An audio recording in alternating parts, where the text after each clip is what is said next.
What happens in your family when one person gets sick? Maybe it's a stomach flu, maybe it's a cold. Does it seem to go through each family member? Have you ever experienced it where you just can't seem to get everybody well at the same time and you're just desperately trying to get people back to work, back to school, and then it happens every year? Or maybe it happens kind of all winter that you're just struggling to get everybody healthy. What if that was not your reality? What if your family just didn't get sick very much or not as severely because they had strong, healthy bodies and a vibrant, resilient immune system? That's the topic of today's episode and the story that we're going to hear from Dr. Kim Thor-Adams.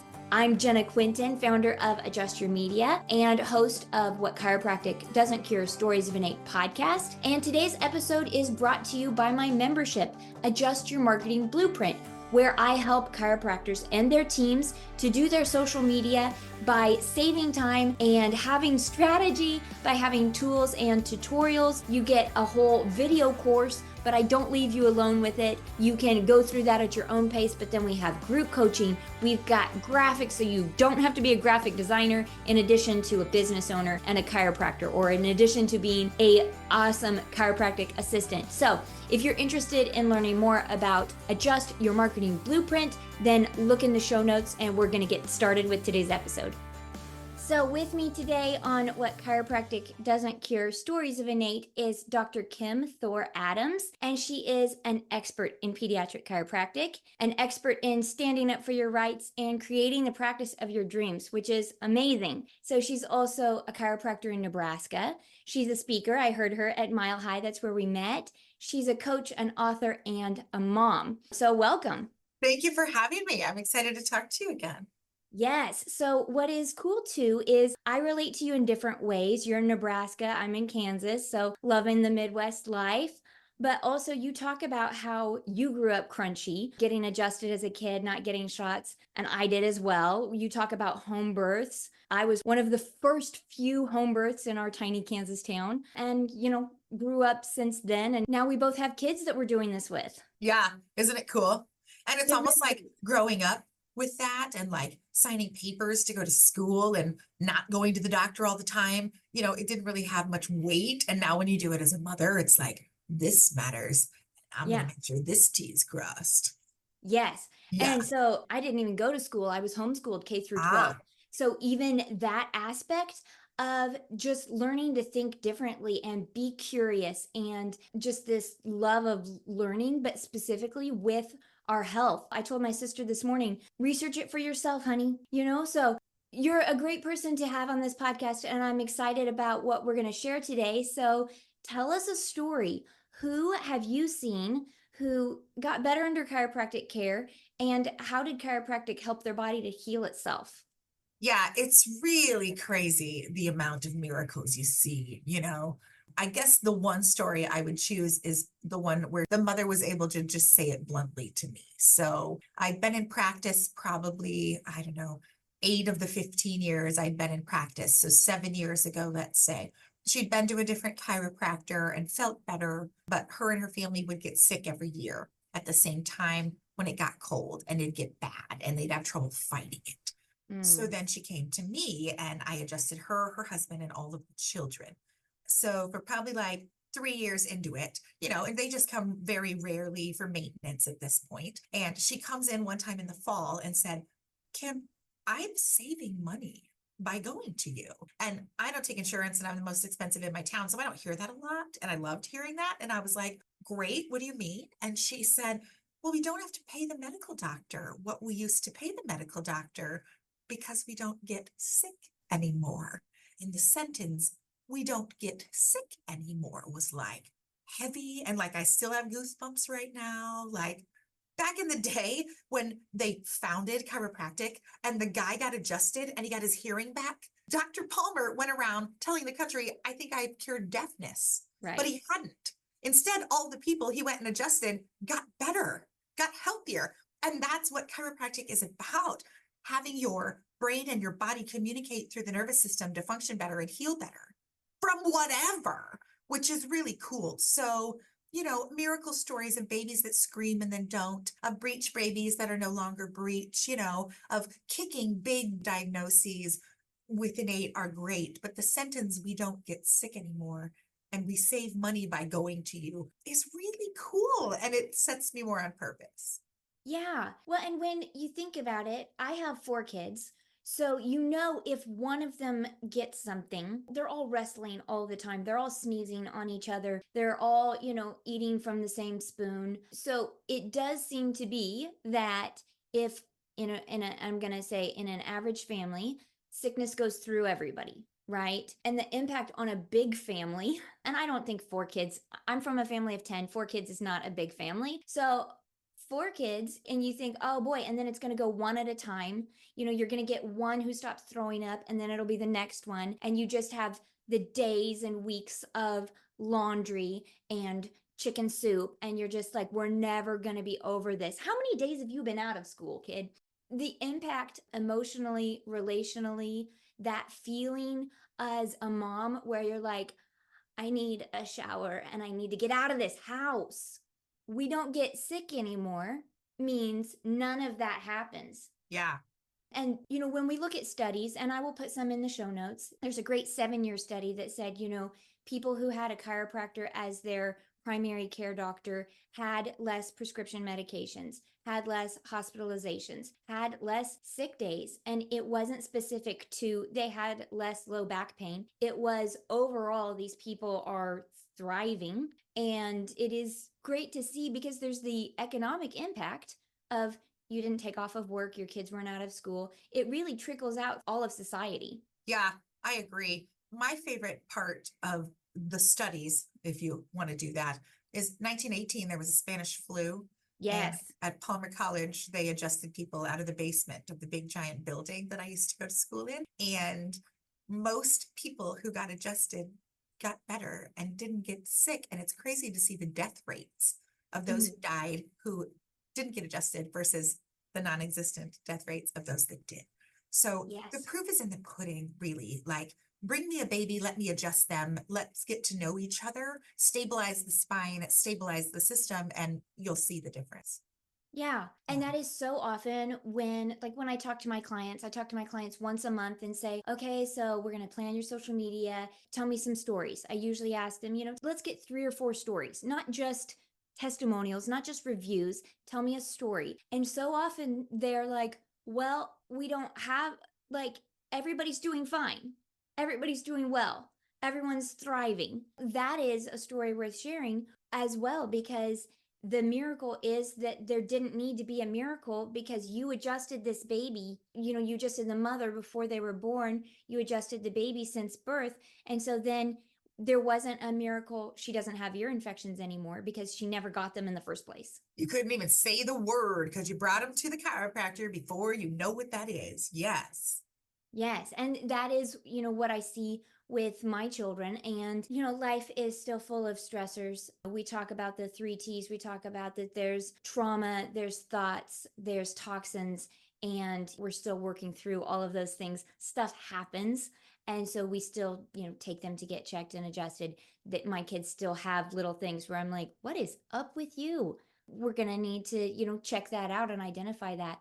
But overall, just that they're healthy, happy, thriving, kind, curious people. Yeah, and it's fun. I check my kids all the time because they live in my bed, but it's really nice to see the little yellow flags because there aren't red flags to, oh, they Right. need adjusted. Like the little I love yellow that. flags of like, she's pretty sassy today, or she's not eating as much as she normally does, or she didn't sleep as sound as I'd expect her to, or she's having a little bit of tightness in her calf muscle from growing. Like those to me are like, oh, come here, let me check you, but it's my own kid. And so I empower doctors, I hope, to take care of patients like they would their own kid, because sometimes it is a thing to check them often so that you don't even see orange flags. Yes. I Yeah. love that thought. We're going to use that more. Yellow flags. So, in what you do, I was looking yesterday, and there's just a lot of times where you talk about courage. You talk about Journey to Brave. Your book is Growing Up Fearless, which is interesting because I think when we're in this domain, I grew up in late 80s, early 90s, where we were interested in an alternative life, a natural life, but there was still a lot of fear in that. There was, frankly, fear that social services would interfere with homeschooling, or there was fear that, if you don't go to the doctor, you're going to get written up, or if you do go to the doctor and they, God forbid, see something that they're concerned about. So there was still a lot of fear. And I want to, as this second generation, I want to give my children this courage, this bravery that you talk about. So, what is your story with bravery? How did that come to be a core concept for you? Yeah, so I really got loud in 2020 when the whole world changed. I felt like I was a leper because I was the only one walking around without a mask on. I was the only one who had kids in the public Montessori school without a mask on. We were different to say no thank you to the things we say no thank you to. And so feeling that different, feeling, what's right is not always popular and what's popular is not always right. I didn't feel like the things we chose were the popular choice because they weren't. And so I got a fire inside of myself because my children deserve to see other children living naturally and healthy at school and breathing oxygen and not trapping things in a mask. And really, I just got pissed off, Jenna, that we were the only ones. And so I then had a fire inside of my soul to make bravery contagious. Things are always flying in the air, whether you call it a virus or a bacteria or whatever it is. Things are always flying in the air. It doesn't stinking matter. What does matter is that you have a host, you have an immune system and a nervous system inside of yourself that gives you a good enough shield to battle and fight anything that you come in contact with. Some people have things come in contact with them and they don't even know it because they're so healthy inside that they just process it and they don't even know. So that fire got lit to make bravery contagious. I remember the day mandates happened, I didn't know what to do with myself. And so I painted a picture for my office and splattered paint everywhere. And that was super fun. And then that wasn't enough. So then I wrote a book. And that wasn't enough. So I started a coaching company and that wasn't enough. So I started speaking on stages. So let's hope, the blood pressure stays down enough with the future events that are unpredictable, especially given that it's an election year, that I don't have to, figure out what else to do as an outlet for the blood pressure increase. But I would enjoy, if and when it were to happen again, to have more brave people standing beside me. In Nebraska, we were deemed essential workers, which I appreciated. It was like a stinging crown on the top of my head. In other places, they weren't deemed so. And, I would have had a lot of trouble shutting my doors. If I were to come down with a cough or a cold or a sinus or a whatever presents as whatever's flying in the air that year or whatever, my first choice as a patient would be to go to the chiropractor. I would want adjusted. I would want natural means first to make my body as healthy as it can be. And if chiropractors are shutting down, whether they're told to or not, on my wall, BJ Palmer, within the law or without the law, to keep the sick people well and the well from being sick. I mean, that resonated with me. And so I feel like I would want everyone in the world to have access to go to the chiropractor before they even know that they're about to get sick with whatever is flying in the air. And to those chiropractors who shut their doors, shame on you. I think the Palmers, if they were to see you doing that, would be ashamed that you shut your door and you didn't keep the sick well. So as a chiropractor and a mother and a human, I would like there to be more bravery in the world. Absolutely. Absolutely. And it is maybe it's not a trickle down, but it's a ripple out effect to other business owners, other professionals, other people who begin to see, wait a minute, this person who I value in my community, whether they know you personally, whether they're a patient or not, but it ripples out. And I love to think that they kind of overplayed their hand because they lit a fire in you. Even my husband is a firefighter and he enjoys the benefits of the natural life that we live, and he agrees. But 2020 lit a fire in him too, where he was like, and he's a firefighter paramedic. And so he was seeing things from a different perspective. And I won't share all of that because it's his story. So maybe he'll have to be on the podcast sometime. Yes, But you should. he was seeing things from a very different perspective where, people are starting to question what they're being told and what they're seeing and what they're experiencing. And to have a firefighter paramedic who's like, hold up, you're going to ask me to do what? I'm seeing this on the ground. I'm asking more questions than I am required to ask because I care. It's an interesting thing, but I think that, asking questions and the information side of things, it brings me back to stories.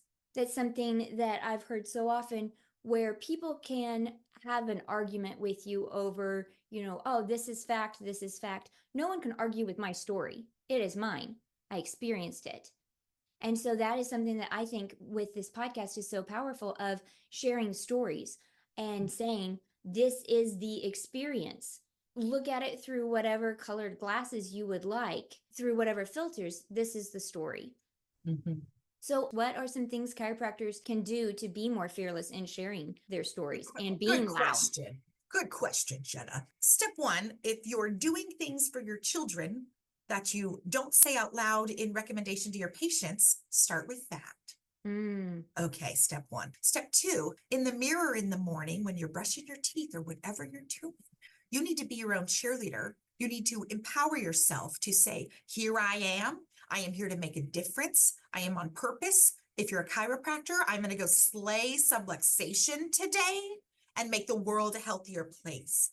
Then when you live every day, every moment on purpose, opportunities come to you that you can say yes to make more of a difference. And the more that you do that, the easier it'll be. I remember it was like 2011.